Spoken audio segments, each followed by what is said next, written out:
Mapagpalang umaga po sa ating lahat. Tayo po ay magsisimula na sa ating gawain sa umagang ito.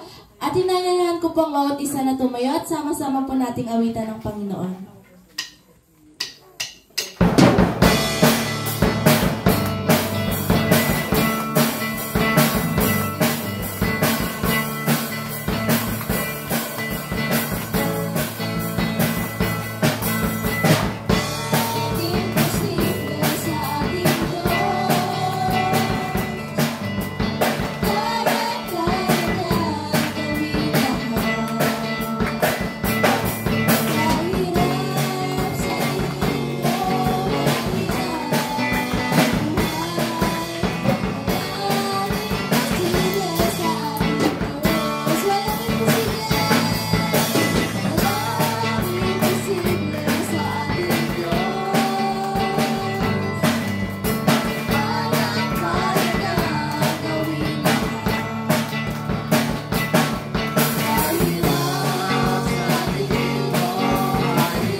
Bukas po kayo sa akin sa aklat ng Matthew chapter 5 verse 1 to 12. At ganito po ang sinasabi. At pagkakita sa mga karamihan, ay umahon siya sa bundok. At pagkaupo niya, ay nagsilapit sa kanya ang kanyang mga alagad. At binukan niya ang kanyang bibig at tinuruan sila na sinasabi, mapapalad ang mga mapagkumbabang loob, sapagkat kanila ang kaharian ng langit. Mapalad ang nangahapis sapagkat sila'y aaliwin. Mapapalad ang maamo sapagkat mamahahin nila ang lupa.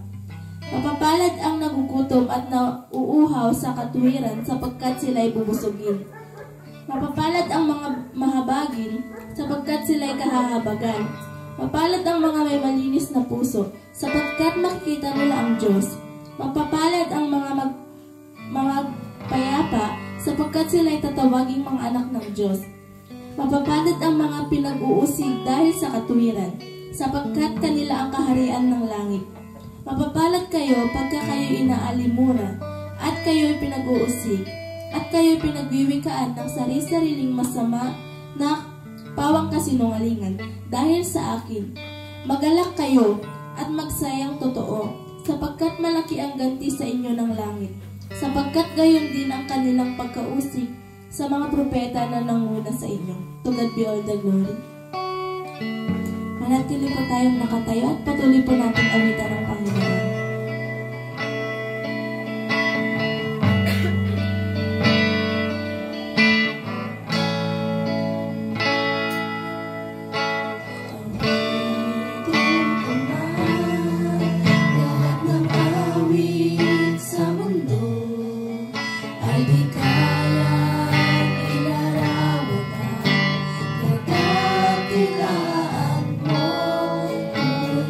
Ang lahat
pinupunan po namin sa umagang ito, Panginoon.